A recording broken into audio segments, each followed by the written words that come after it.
Vamos a ver ahora cómo se construyen los diagramas de fase.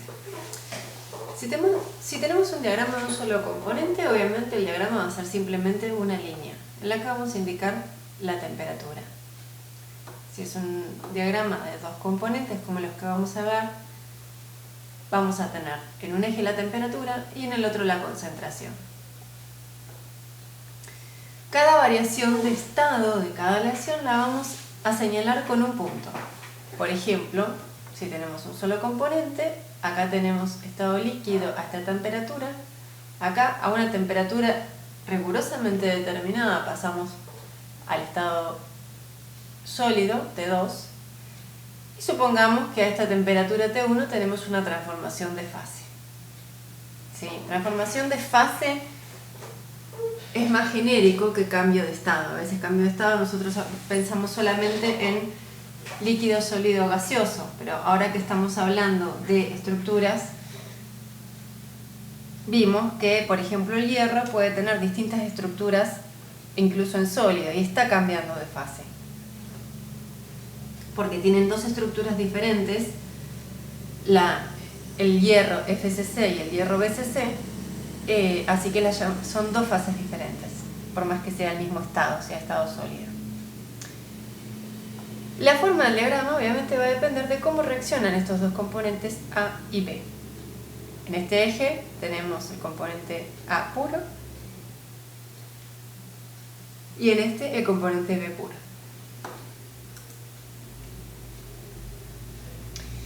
¿Cómo se construyen los diagramas de estado? Bueno, tenemos que obviamente partir de distintas concentraciones. Vamos a partir primero del material puro. Imaginemos 100% de cobre.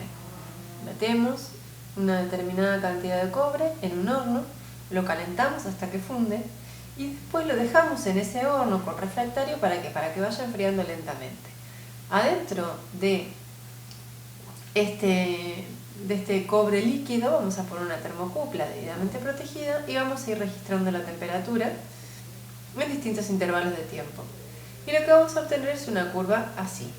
Acá no está tan marcado, pero como ya vimos, esta parte, un enfriamiento, esto es todo líquido y este enfriamiento, si no hay cambio de estado, es exponencial.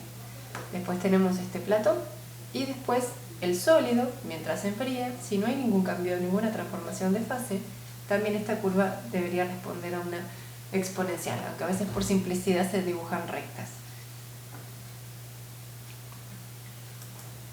Luego vamos a tomar una aleación que sea 90% cobre y le vamos a agregar un 10% de níquel. Y vamos a hacer lo mismo, metemos la aleación en el horno, la fundimos y luego la dejamos enfriar en el horno muy lentamente. Y vamos registrando temperatura y tiempo.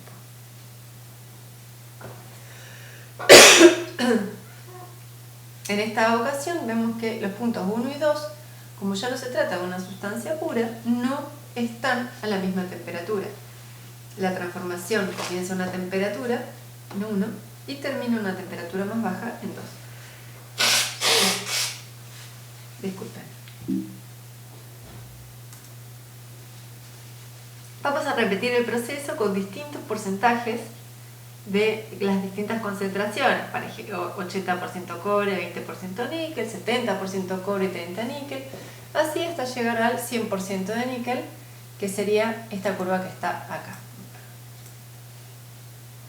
Vemos que la forma de esta curva, que es 100% níquel, con respecto a esta, que es 100% cobre, bueno, esto está mal dibujado acá, las formas son iguales. La única diferencia es que el cobre tiene una temperatura de fusión menor que la del níquel.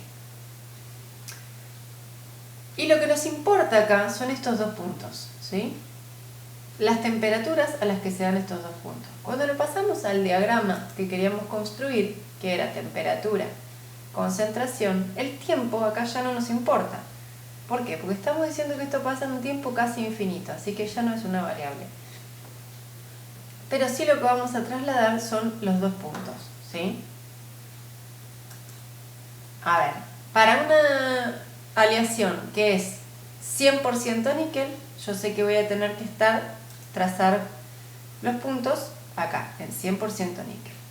¿Y qué puntos voy a trazar? Voy a trazar este punto a esta temperatura y este punto número 2 a la misma temperatura. Obviamente me quedan superpuestos en 1455 grados.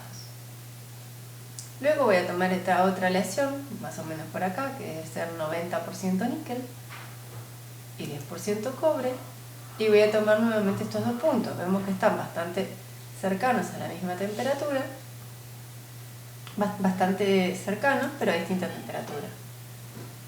Y vamos a trazar estos dos puntos sobre esta recta, 90%. Y vamos a repetir lo mismo y trasladar los puntos. Ven que a medida que tenemos concentraciones más intermedias, la diferencia entre los puntos 1 y 2 se va agrandando y después se vuelve a reducir.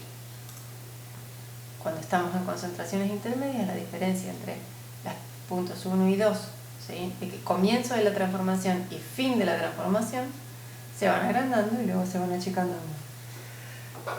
hasta que finalmente en 100% cobre tenemos un solo punto, porque la transformación empieza y termina a la misma temperatura.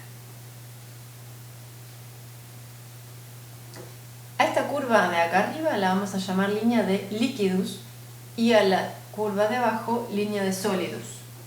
Por debajo de la línea de líquidos tenemos líquido. Por arriba de la línea de líquido tenemos líquido. Por debajo de la línea de sólido tenemos sólido. Y en este campo que queda acá en el medio tenemos una convivencia de las dos cosas. Líquido más sólido. ¿Y qué sólido? ¿Cuántas fases tenemos? Además del líquido, solamente una solución sólida alfa. Este caso particular, si recuerdan lo que vimos al principio, corresponde a dos sólidos, a dos componentes, el cobre y el níquel, que tienen solubilidad total en estado sólido, en estado líquido y en estado sólido. ¿Sí? Recordemos lo que habíamos visto acá. Son totalmente solubles, entonces lo que voy a tener después es una estructura, una vez que solidifique todo, solamente granos de alfa.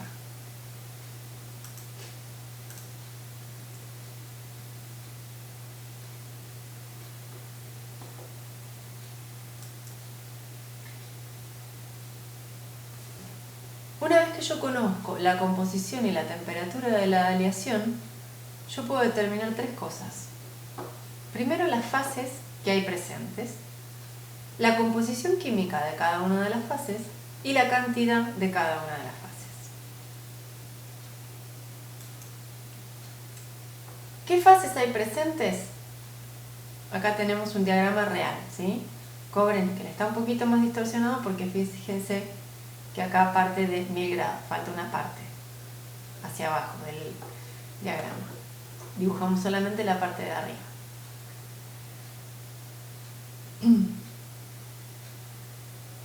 Acá, esta línea negra representa la concentración de la aleación que yo estoy analizando. Supónganse que tengo una aleación que tiene 20% de níquel.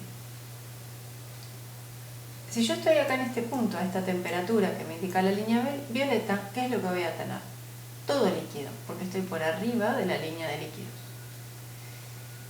En este caso, vamos a ponerlo más acá, a la temperatura violeta, un poquitito por debajo de los 1200, a la temperatura verde, por debajo de los 1200 grados, ¿qué voy a tener? Líquido y sólido. Líquido y solución sólida alfa, ¿sí? Es lo que me dice acá. Siempre los diagramas dice en cada campo qué fases hay presentes. Por último, una temperatura como la que representa la línea roja, y cualquier temperatura por debajo de la línea de sólidos, voy a tener solución sólida alfa, como dice acá.